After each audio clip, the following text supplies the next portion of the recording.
I hope everybody is doing well, and I hope I did not get you up under the anticipation of any big announcement or anything. I absolutely have no agenda. Just thought now that the fall semester was behind us and we're in the throes of our spring semester and what will be a very busy spring season, that ought to give you guys a little bit of an update and an opportunity to ask me some questions. So one of the things I wanted to start with, I'll call it my why.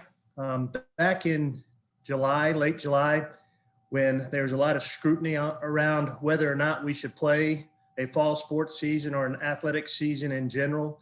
I got really frustrated with the narrative that was out there about why we were playing a season, or at least attempting to play a season. And so in my frustration, I wrote an open letter that I ended up not sending out, but I think it was very therapeutic for me. And I wanted to take some excerpts from that and read that to you right now. So this starts somewhat in the middle. I've had the privilege during my 10 plus years as a director of athletics to live out my passion at the FCS level at Coastal Carolina University, the Group of 5 level at the University of Houston, and now the Autonomy 5 level at the University of Arkansas. The resources available to invest in the experience and overall development of the student athletes has changed dramatically at each stop, as has my personal compensation. But what has never changed is my why. This why is the same reason I'm pushing daily within our department, conference, and nationally for Division I athletics to be played this fall. That why is our student athletes. Right now at the University of Arkansas, we have 325 student athletes on campus representing 19 different sports who have returned voluntarily to work on their passion. They came back to do what they love, to lift weights, run, shoot, pass, hit, dribble, pitch, serve, volley, drive, dive, and swim. They came back to enjoy the camaraderie of being surrounded by their fellow teammates during one of the most special times of their lives. Student athletes are making incredible sacrifices to provide themselves the best opportunity to have a season. As such, I will continue to work tirelessly to find a way that includes the safety, health, and well-being of our student athletes, staff, and fans to play college athletics this year at the University of Arkansas. Sure, there are financial ramifications to such decisions that will play an integral role in our ability to continue to support our student athletes at the level we have been able to in the past. However, this season, as is the case for every season, my why continues to be the same: our incredible student athletes. And I just want to tip my hat to our student athletes as we're about halfway through this athletic season. To date, since June the 1st, yesterday, we just went over 18,000 COVID tests among our student athlete, coaches, and support staff population. We've got a positivity rate below 1.2%. Currently, among our 12 sports that are competing, we have 0 positive cases of COVID among those 12 sports. We've had the opportunity to compete in 91 events to date, and we've competed successfully in 90 of those 91 events. Our bowl game in Texas being the only event to date that has been canceled. We were able to make up the Tulsa men's basketball game, and we just rescheduled the Vanderbilt women's basketball game to get to that 90 of 91%. And not only have we competed both on and off the field, this fall semester, our student athletes had a fall term GPA of 3.22, and we had 17 of our 19 sports programs that had an average GPA of 3.0 or better. During 2020, we had 104 student athletes that graduated or earned their degree from the University of Arkansas. As all of you know, we won 3 SEC championships. We have 8 teams that were been ranked in the top 15 or above, and 12 in the top 25. And we've been able to have fans at all of our events successfully, except for indoor track and field events. And the other residual effect of having this is each of you, the members of the media, get to cover those events.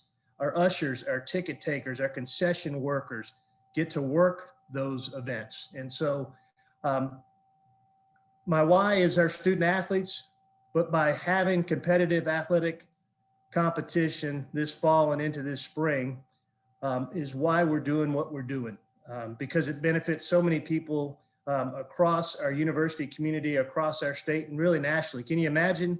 I remember back to what March, April, and May were like without college athletics, and I don't ever want to go through that again. So with that, I'm going to stop right there, Kyle, and just open it up for questions on any topic. There's nothing that's not on the table.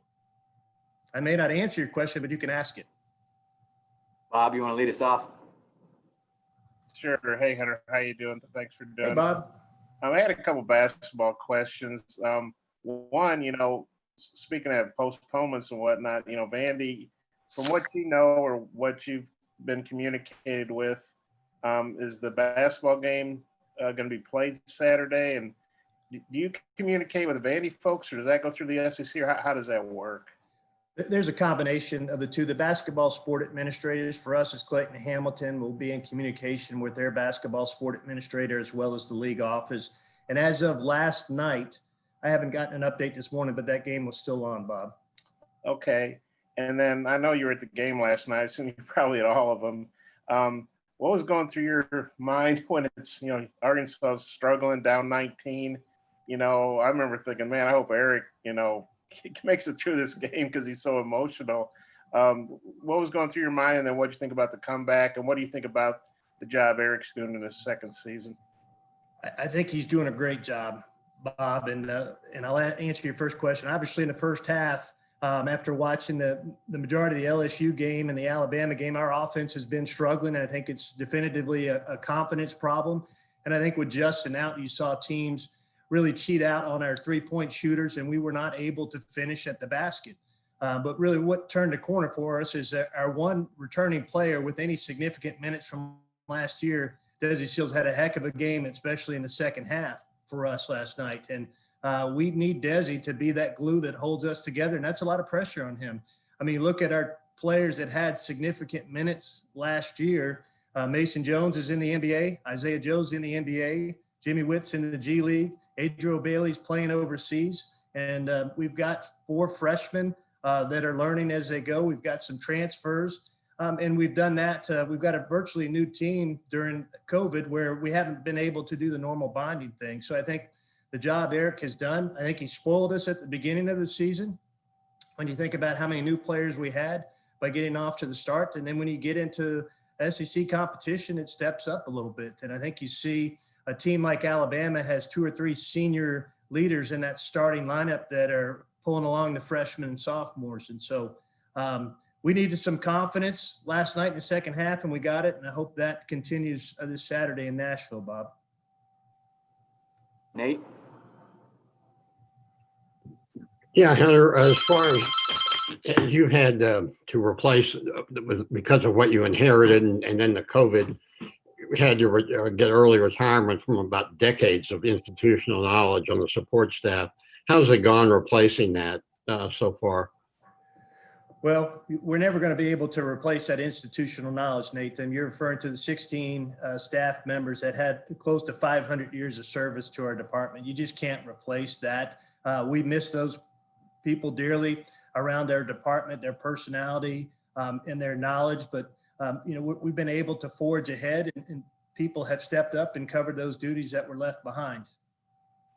Also, as far as I mean, what is it financial that you've inherited? And the SEC has always been a keep up with the Jones League with building.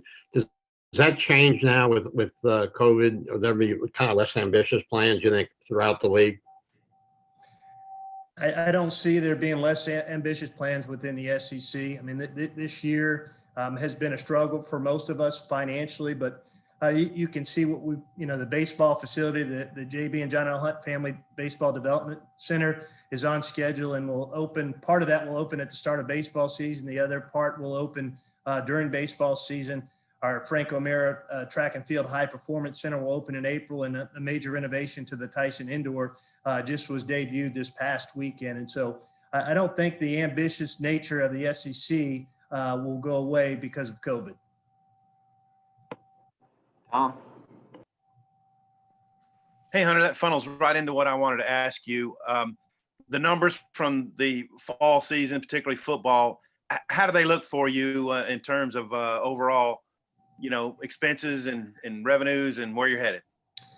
Sure, Tom. I think the last time we gathered together and we talked about our budget, we were anticipating a deficit somewhere in the neighborhood of $20 to $25 million on the revenue side.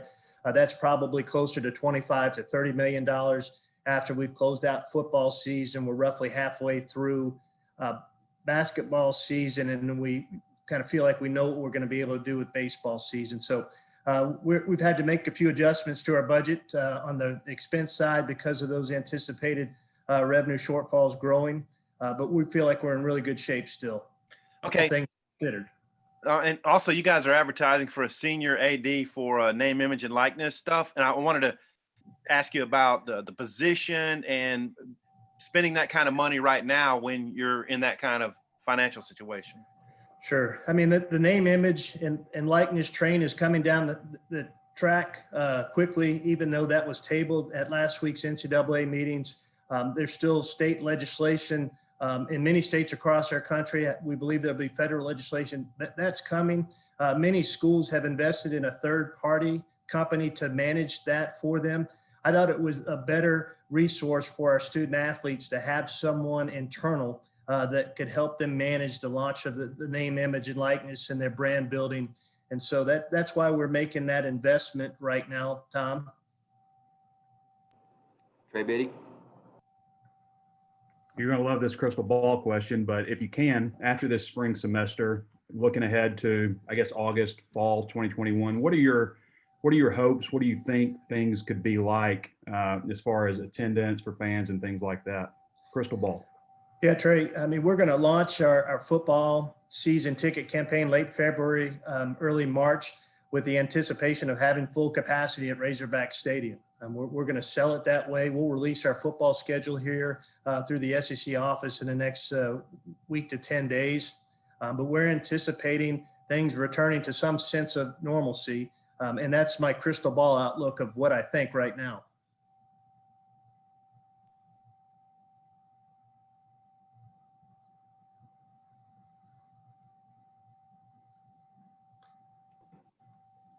Nikki, you there? One question today? Yeah, sorry, my computer skipped. Hunter, in terms of the coaching turnover situation with football, how do you think Sam Pittman handled, some of his coaches being called away for interviews and just how he handled all that in the background? I think he's done a great job managing that. I mean, obviously, Barry Odom was a hot commodity after how our defense played for the majority of the season, and having been a former head coach, it was important for Coach Pittman that we retained Coach Odom. We were able to do that. I think we filled our void that was created at our wide receiver spot with Justin Stepp leaving to South Carolina. That was really for him to have the opportunity to return home. Kenny Guyton will fill that really, really well for us. And so I think Sam has managed people coming after his staff very, very well. Gotti. Yeah, Hunter, I guess you just mentioned Barry Odom, but I guess just how important was it, just for the direction of the football program to keep Barry on board? It was very important. Barry has that experience as sitting in that head coaching chair in the Southeastern Conference that has been invaluable to Coach Pittman throughout this year and will be invaluable moving forward.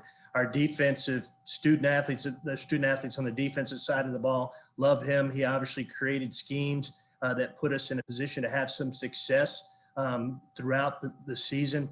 And he's our puzzle. And just continuity in general with among your coaching staff is very, very important. And to be able to retain both of your, or really all three of our coordinators, how Sam has that set up with Coach Briles and Coach Fountain and Coach Odom was very, very important. Let me know if you've got more questions in the chat. Trey Schapp. Hey, Hunter, I know it's been a struggle for all athletic directors across the country, but for you at Arkansas, what has kept you up at night as you contemplate tough decisions? COVID test results, Trey. Quite honestly, that's just the ability to continue to compete in games. I mean, there was a significant value anytime we would have lost an SEC football game on that from a television revenue standpoint. And we're already hemorrhaging a great deal of revenue right now. We didn't want to lose more revenue. It's just, how do we, we have not laid any of our staff members off. We did have the early retirement. Everybody has taken a pay cut, but we have not had to lay any of our employees off or terminate any employment within our department. And taking care of our staff, taking care of our student athletes, that's what keeps me up tonight as an athletic director, and being able to maintain what we're doing. Hutch? Yeah, Hunter, back to football, considering all the obstacles that came with the pandemic, were you at all surprised at how quickly and how much Coach Pittman got the program turned around this year? Absolutely. He exceeded my expectations. When you think about bringing a new staff on board, and then roughly 65 to 70 days after that, you go into kind of a COVID situation like we did. You cancel spring practice, you're meeting virtually, you're trying to install offenses and defenses virtually during the spring. You have limited workout availability during the months of June and early part of July. He and his staff overcame a number of obstacles to really create a level of confidence amongst our student athletes that they were going to be put in positions to have success. And then you put on top of that an SEC only schedule where, I still think it was one of the toughest schedules in the history of college football. We played 4 teams that were in New Year's 6 bowl games, and they played obviously the eventual national champion in Alabama. And to win 3 of those games, and we haven't won 3 SEC games in the last 3 years, I think that was a significant accomplishment and step in the right direction for our program.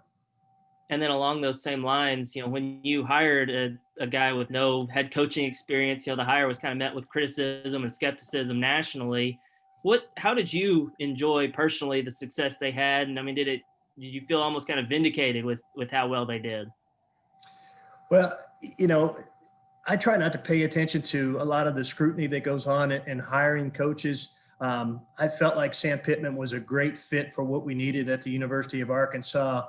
With his ability to build offensive and defensive lines, his ability to recruit, and just his personality and how it fit within our state. And so, Hutch, I felt like he was going to be successful. To say that he was going to be successful out of the gate like he was with all the obstacles we overcame, I would be lying to you if I said that. But I thought Sam Pittman, I wouldn't have hired him if I didn't think he's the right person for the job.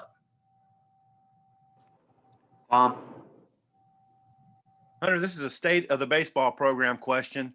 The 4,000 in attendance, is there a temptation to maybe try to bump that up, and can you adjust it higher as the summer goes along? And secondly, Dave's just taking on everybody in the state he can, and I want to get your thoughts on that part of it too.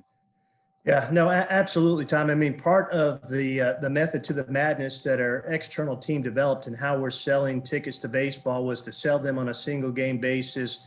That'll make it much easier to increase that capacity in various areas of the stadium as the spring season goes on, if we have that ability through the Arkansas Department of Health, and as COVID hopefully becomes a thing that's in our rearview mirror. So we hope that 4,218 roughly, that will grow over the course of the spring. And that's why we set up the single game ticket purchasing the way we have.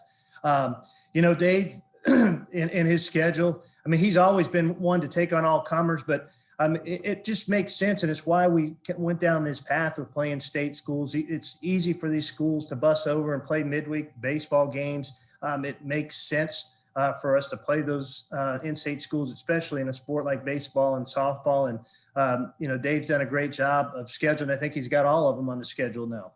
Yeah. And the senior AD position you're hiring, when do you expect that to happen? And in a nutshell, what will that?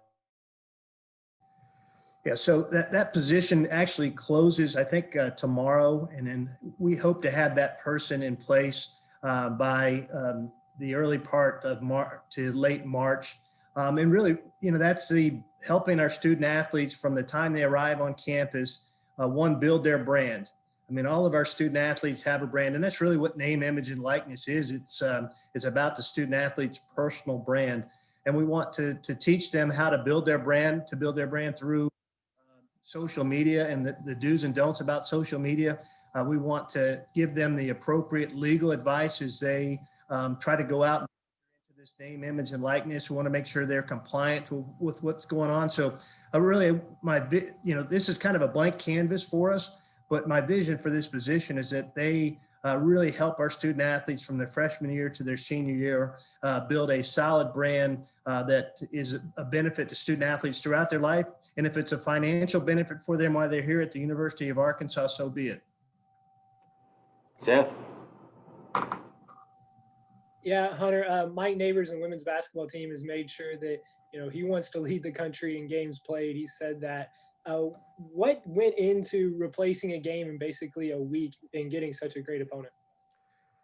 Yeah, so Mike Neighbors, he sent a text to me when Vanderbilt dropped out of the season and wanted to know if he could replace Vanderbilt with Connecticut.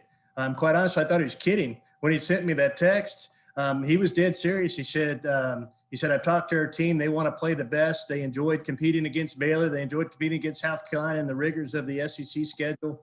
Connecticut had lost, I think, 4 or 5 games early in the season. They were looking for games, and it just it made a great deal of sense to try to get them here. Jordan. Hey, Hunter, when you talk Hey, about Jordan. the low positivity rate that you all have had, is there anything that you can attribute to maybe that success when you see so many other programs around the country having to cancel things and having all of these positive cases? Is there anything in particular you're noticing? Well, I think our coaches and our athletic trainers, our strength and conditioning coaches, our nutritionists that are around our student athletes on a regular basis are continuing to do a great job reinforcing those messages to our student athletes about the appropriate behavior, not only when they're in our facilities, which is really easy for us to manage, but it's when they go back to their apartments and they're going out to eat.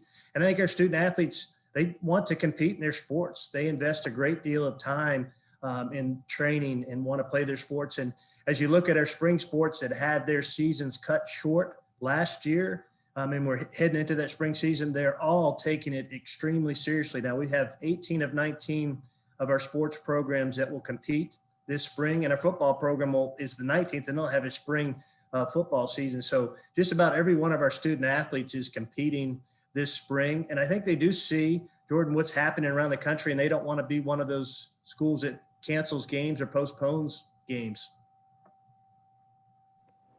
Matt. Hey, Hunter, I wanted to go back to something you said earlier about the baseball facility. You said part would be ready during the season and part after the season. I wonder if you could give a little bit more detail what you're talking about and when it's going to be fully operational. Yeah, so Matt, it was our goal to have the 14 loge boxes. That's that outdoor seating area that's adjacent to what right now is the visiting team bullpen. So there's 14 loge boxes. There's 2 5-person loge boxes and 12 4-person loge boxes. Those will be completed here in the next couple of weeks, and those will be open for opening day of the baseball season. The remainder of the facility will not be completed until sometime mid to late April. And so that's what I mean by some of that facility will be open. Do you think that means that the team will be using it before the end of the season, or do you think it'll be after the season if they get in there? I haven't had that conversation with Coach Van Horn. Obviously, we're not going to switch dugouts or switch bullpens during the middle of the season. Whether they go out to that facility in May and use the weight room, training room, things of that nature, that's still yet to be determined. But, trying to move from our current clubhouse out there during the middle of the season may be problematic. But, I'll leave that up to Coach Van Horn if he wants to make that decision to move during the season. Hutch. Hunter, I'm not sure if this is something you'll be able to answer, but I know in Coach Pittman's contract, it has some like automatic raises built in if he reaches certain thresholds of wins. They went 3-7, but I think in a normal year, everyone thinks they probably would have won 6 games with a non-conference schedule. Is that something that y'all have discussed and has been in consideration this offseason? It has. Coach Pittman and I have discussed some parameters within his current contract on multiple times, and we're working through some of those. And I think you'll see something here in the next related to that, Hutch. Bob? Yeah, Hunter, you cut out there. You said you'd see something in the next, and then, Probably in the next month. okay. That wasn't my original question, but I wanted to clarify that. Hey, getting back to finances, I'm sure Texas and LSU, whoever else was trying to get Barry, they threw a lot of money at him. With the financial challenges you guys are facing, how hard was it to come up with the added money to retain Barry? And then it's great to get these seniors back, but that's extra money too. I mean, you guys could have, pushing 95 players on scholarship. How challenging is that? Yeah, Bob, when I let Coach Morris go, I anticipated that we were going to have some financial hardships prior to COVID, just because we were going to have to pay Coach Morris out. That was no longer the foundation responsibility. We had Coach Chavis and a couple other coaches in retainer. And I went out and met with several of our donors and created through our Razorback Foundation what I called the Football Enhancement Fund that would provide Coach Pittman the opportunity to spend those resources to hire and retain the best coaches, to buy any type of equipment he needed for the Smith Center, and to recruit where that didn't have to come from an operational budget. And then when COVID hit, it was more than necessary. And so the raises that were given to Coach Odom and any of his other staff members, they're coming right now, for at least for the next 2 years, from that Football Enhancement Fund, not coming from any operational dollars. And having the extra players back, that's great for Sam, but it's more money you got to spend. How big a challenge is that? And that's just not for football. I mean, that's for all of our sports. That's happened now for all of our fall sports and all of our winter sports. And so that's a challenge that we're going to have to address with all of our sports moving forward. Let's got one more. The open letter, were you originally planning to send that to season ticket holders or post it on Twitter? And then what else? Why did you decide not to post it? Yes and yes. And, I think I decided not to post it just because I wrote it, sat on it for a day or two. As some mentors have told me, when you write some things in haste, whether it's an email, a text message, or things, you need to sit on it for 24 to 48 hours. And just decided that it had kind of served its purpose for me, and had been very therapeutic for me to write that and read it multiple times. Okay, thanks. All right, last call. All right, Trey Shapp, wrap us up.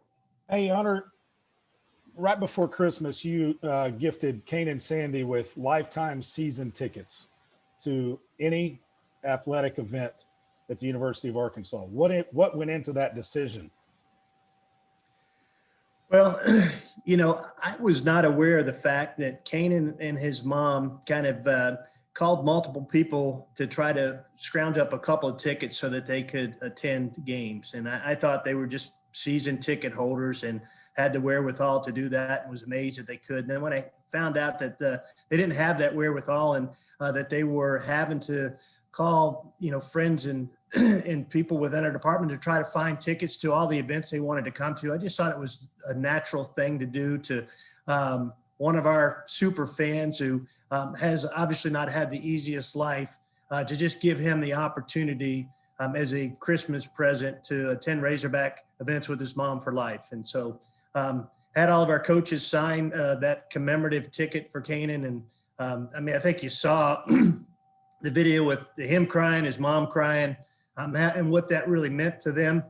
And not only what it meant to them, I was overwhelmed by what it meant to our fan base, because I don't know that anybody that's a true Razorback fan that doesn't know who Kanan Sandy is. All right, that'll wrap us up. Hunter, appreciate the time. All right, thank you.